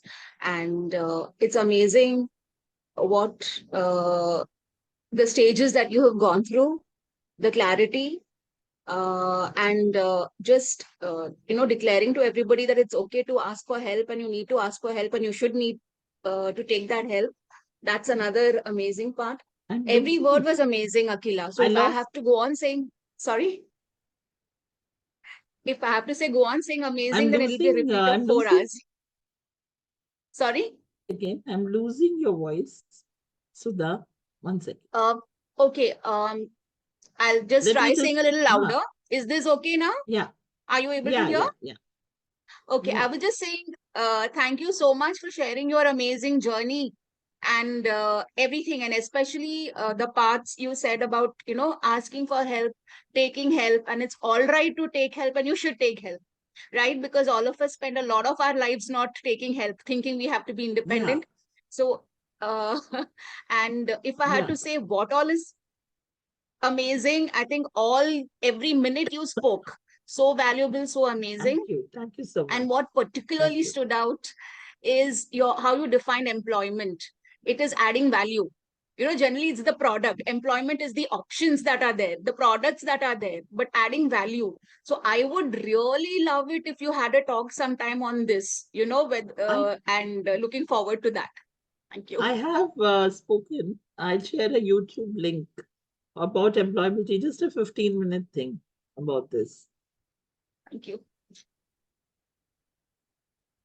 And even about the online courses, if you go to our AMAZE YouTube channel, there's not much. We don't do too much publicity, but we have uploaded. We usually have orientation meetings before we start the course. So the couple of the older orientation meetings are there, which will give you an idea about the online course. So there'll be demos of the worksheets and stuff like that. And if you need the link, just DM me and send it. There will be, sorry. Go ahead. Sham has raised her hand. Ranshul started speaking. Anyone?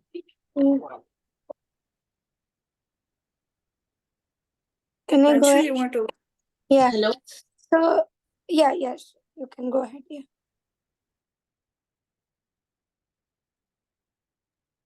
Can I speak?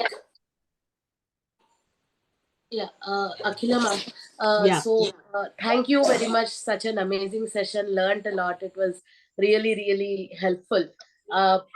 One question that I have, I understand the major program that you are doing is now with the adult autistic children, basically 18 plus, who you are training them more to get ready for the world. But I think at least in my case, my kid is still 6 years old. Sorry, that's her in the background.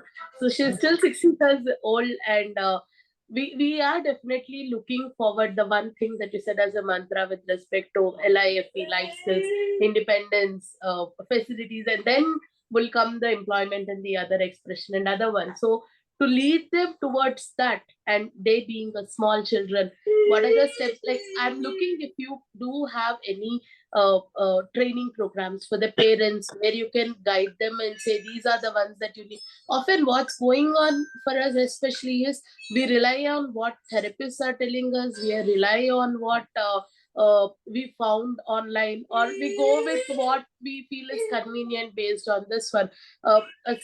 So do you have any such training programs for the adult parents ourselves who can, guide and, drive them towards the path that you have shown in the video? That's my that's the question that I have. Yeah. So I do specific workshops sometimes. I don't do them regularly. During COVID, I was doing it more because I felt at that point parents needed it more. But to some areas of communication, that part I do workshops, communication and literacy, how to use technology into that. Those are the pet peeves.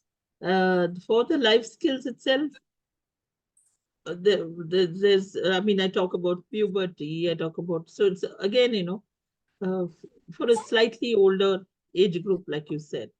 Uh, as far as the younger age group goes, I mean, I've been in your place where I followed what the therapist said to the T. I would, if they said make these 4 things, I'll do those 4 things in the next day.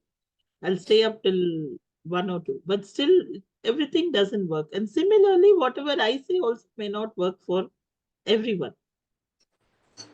One has to be aware that, even maybe, somebody's gone through my online course, but maybe the readiness was not there from their side, or what I said was, whatever the content was not relevant to them, whatever. There can be that mismatch always between the therapy. So as a parent, our role comes in there to exercise the judgment as to what to take and what not to take an active role, not to be passive and say, okay, I'll just do this. I realized only after my child was 6 or 7 years old. So you are at that stage now.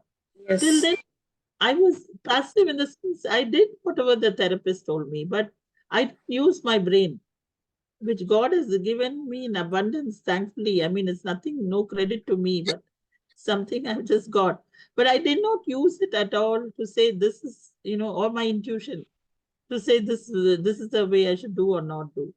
But the day I started doing that, the day I started using my intuition, my belief, my efforts, my belief for my child, there was a lot of change.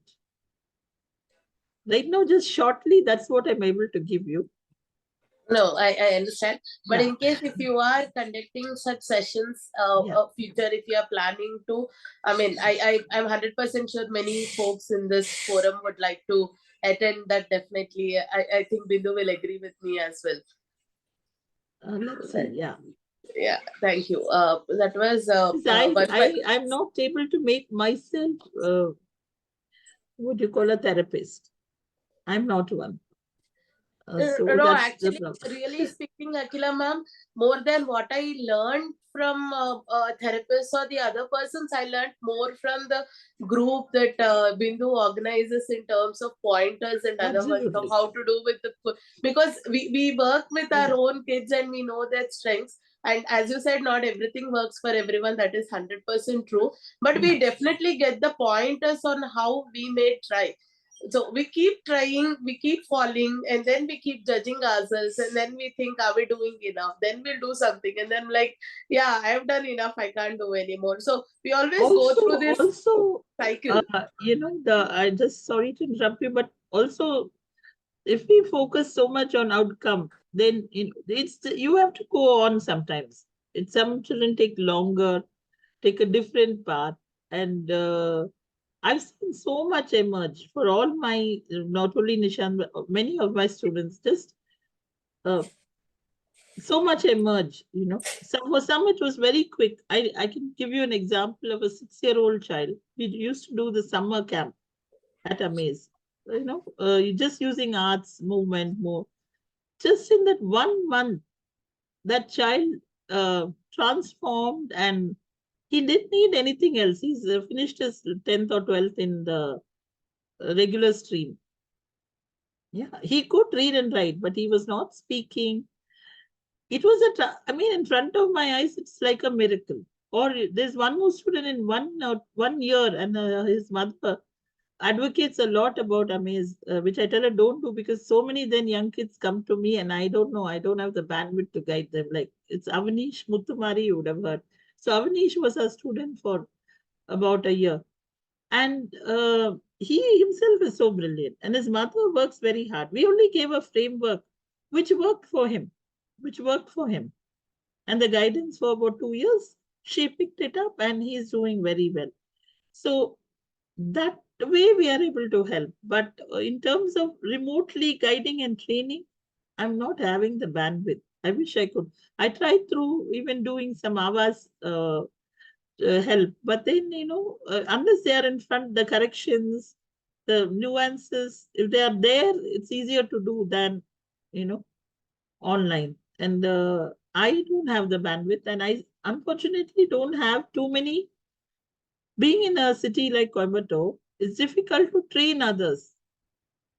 You know, the English is a barrier. So many barriers are there to train people who can take it forward. So I'm working on a plan. Let's see.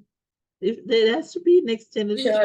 ready to take it up, one of Sure, I you, think I can train if you you on. are to open such a center in Bangalore, definitely more folks like us, we definitely are ready to I'm come saying if over. you open, I'll train you. I can't open.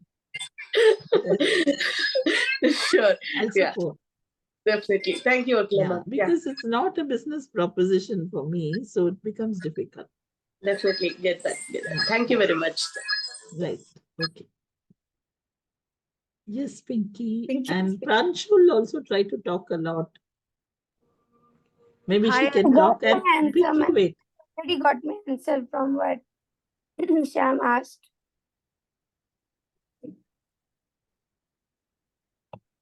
Okay. Seems like you're in the same boat as me with the throat problem. Yeah, it's too bad. Yeah. Especially summer vacation for 2 kids and shouting throughout the day. Mine is not from shouting. Mine is a proper cold and cough. Yeah. Yes. Pinky. Hi, Anna. Hi, So hi, Pinky. so amazing listen to you. Like the way you explain, like adaptations are the key. Like that stood out for me many times. Like we focus on that the person has to achieve this, and like forgetting about the adaptations, and that holds the key for me. And about the employment, when you said that contributing in the home also is a part of employment, so those 2 points are the highlight for me. I have a question. I just wanted to know, like, you mentioned about your courses, like in from June you are going to start, so how do we know about the courses? From the website? You'll know Yeah. all the groups I send it to anyway. Okay. Okay. So We don't put it on our website, has to be updated. See, it's not up to date, the website. So I'll send it on the WhatsApp group. okay. And one more thing about the products you said, like the iPad stands and all that, that through also, like we can place the order to you only? Yeah, yeah. You let me know. A carpenter I know makes, so I'll place the order with him and send it. Okay. So thank you so much. You're welcome. But Pinky had come for our adventure camp. Adventure camp. So there only, like I have the opportunity to show, like see how you work, and that was a life changing experience for both of us, for me and my son. And my heart is still in Manja Kumbai only till I go. Manja Kumbai, you're saying it correct. Yes. So even the camp is a empowering and life-changing thing. That's why I continue to do it. Many people ask, oh, Nishant is not there. He's bored of it. He's gone like 20 times. But I continue to do it because it really empowers the child and the parent. And then also the connections you form with the group over there. Yeah. And Akila, I don't know you have time or no. I want to share just after the camp. Like my son has fear of the injections and all blood, like collecting blood samples and all. It is like Herculean task with my son. After the camp, he has to go for a blood check, and to my amazement, I just tell him that this is the procedure and they will do, and he showed, and it was like I was thinking he has overcome his fear or something that might have happened. Yeah, because there we are working on fear, no, in a safe environment. You're doing things that look very risky. So, Yeah. Yes, online events, I didn't understand. What is the question about? Rupa was asking if there are any events for kids that they can attend. So I'm just asking her what kind of event she's looking at. Rupa, if you want to unmute and ask.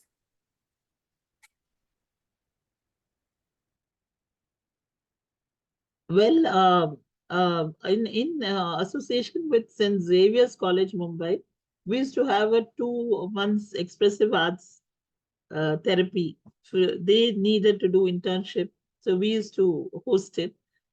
We do offline for our students, and we used to offer online for anybody who wants to attend. That's the only thing that we've done online for kids besides our courses. I don't really believe in competitions, so we don't hold any of those art or music or singing competitions or any of that.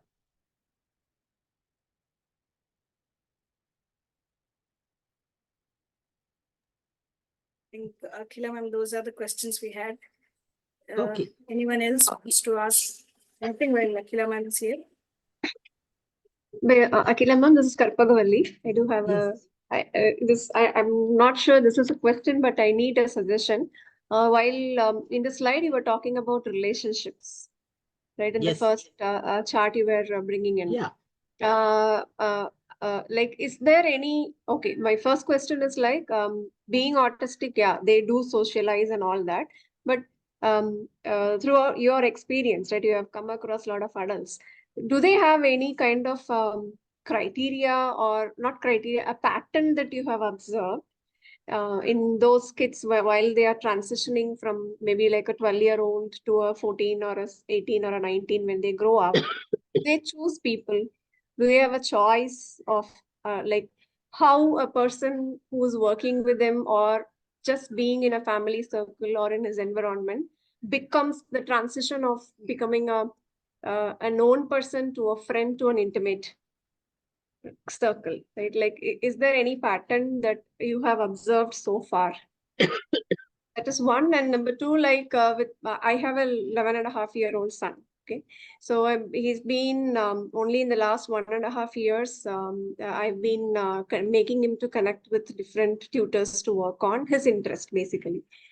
But then it's like it creates so much, we need so much effort to create that bond. Bond is getting created, that's fine. But if one mismatch here and there happens, he is getting into a circle of, okay, he raised his voice, he argued with me so badly today, so he gets into a circle of, he doesn't love me, he hates me. Okay, so should I work with him more, or should we stop here? That kind of an argument that he's getting into now. So that's the base of my question, Mambir. Like, you can share your experience, how this relationship works. So the first part of the question, whether they form deep, intimate relationships eventually, it's a challenge for persons on the spectrum on 2 or 3 counts. One is getting the exposure, like you said, having the continuous connection, then friendship, and then that blossoming into something more intimate. It's a two-way process over a period of time. And we do not have enough opportunity for that, where young people can meet and just connect over, anything at all. I still remember for my first life camp, I had this young girl from Chennai. I'm not going to mention her name because the content is a bit sensitive, but she was very thrilled just to be in that camp for 3 days. And there are other guys in the camp. And she wanted to come this time. She's finished her degree and she's got placed in a very good company. So she may mostly won't come because her work starts. It's clashing. But she again asked me that question, can I come without parents? And will there be guys? Oh, okay. So the need for connection and socializing is there, but the opportunity is less. On the other extreme, I can talk about the people like Bharat who are already in a mainstream environment now for quite some time. And there would have been a lot of opportunity, right, to connect with Yes. and make friendships and all that. But he is a bit scared and shy to do that. Okay. Okay, because many a time the interest is misinterpreted or rejected. Yes, ma'am. Very, very well There has said. been one person who worked with SAP who was thrown out of SAP because of being friendly. Oh, So okay. really, where the line is to be drawn, how to create these things, one is question mark. I also know of another guy who's married now, but they still have to, both of them are on the spectrum, and they have to be in different rooms because they get overwhelmed being with each other all the time. So obviously, the relationships and the rules of intimacy that are there, neurotypical and neurodiverse is different. Okay. They need a lot more space in their relationships. Yeah, and so it's something to be, we have to learn as we go. I don't know if you've seen the Netflix series Love on the Spectrum. It does give some insight into the dance of intimacy. And over there also, most of the things, like, there's some small thing and they are very specific in the criteria, like you talked about your son. The sensitivity level is very high. But at the same time, somewhere you can work with your son on acceptance of other people's, differences. We are so focused on our children's needs and sensitivity, whether they are empathetic to other people's differences, inabilities, is something that we can work on. Fine. Yes, ma'am. And unless we give them exposure to that whole range of people, like, I'll just give another example. It's not to do with relationship, but friendship. Nishant is very loud himself and sometimes can shout very loudly when he's in distress. But he could not take other people shouting. Okay. Yeah. So being in AMAZE, there were kids who shouted more than him, louder than him, more aggressive than him. He had to learn to adjust to those things. Over time, he did. Initially, he also became very upset. It took a process, and now there's a big quite a good friendship among his friends. And if somebody is getting agitated, he'll go sit next to them, hold their hand, and tap on them. There's some way by which he tries to address the other person's anxiety, calm them down. And acceptance, even. I remember an incident where one young person had literally assaulted Nishant. And then, so he had to be segregated. And then once that person calmed down, he came back. The Nishant and another friend were resting. It was after lunch. It was the rest time. They were lying down. So there was no trigger, but trigger was external for that young person. So he came and literally assaulted him. And then he calmed down and came back. These two guys were in the room, Nishant and one more. The other fellow put this guy on his lap. Okay. and was patting him, and Nishant just rolled over and hugged him. There was no anger. So lovely. So that is the kind of, the understanding is there. That I know what you're going through. I go through the same thing. It's okay. But that it took time to, I mean, a couple of years for Nishant to reach there. Because before that, he was absolutely the spoiled brat, and at home, everybody adjusts with him, right? So, yeah. I mean, even in my son, I have noticed that among the same age group, there's so much of understanding.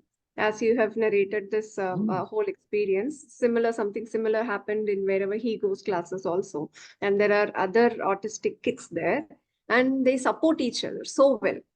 Sometimes it goes to a level of, okay, there are some decorations which bothers the other kid, and the other two were like literally stood up and was like, sir, why are you not listening? He's not okay to concentrate. Let's remove all. yeah. Okay. And the tutor, without any option, he did that. I think it's like among the peer group, he could maybe I should more have to let him deal with adults now. With the peer or the similar age group, he could do, but when it comes to adults, he's just not taking it. But I will take this suggestion, ma'am. I will definitely create opportunities for him to relate with more people so that he can understand more. Yeah. And I'll also talk, I mean, if everyone has a little more time, a couple of other things, because we touched this topic. They can be very good friends, I feel. Persons on the spectrum, they're very good friends, sensitive. But when we're talking about intimate and talking about intimate sexual, physical relationship, for them, they are two different things. Sex is different, friendship is different. That's what I feel, because I have, in fact, my husband also was somewhat on the spectrum. So even my own experience with him is like that. So where that's different. If you see, even in My Name is Khan, they've depicted it quite well, where, he'll just go for the physical thing without seeing what is the situation. Okay. And all that. So that's a very, they are not able to sort of, it's two different things. So whether they are really marriage material, I don't know. So it's something they have to talk about. I shouldn't be commenting, but I can talk from my own experience. Sure. Thank you, ma'am. Thank you so much. So they do have sexual feelings and they can be friends, but whether they can do it all together, it's a real challenge, and it requires the other person to be very, very accommodating then of that. Thank you, ma'am. Thank you so much.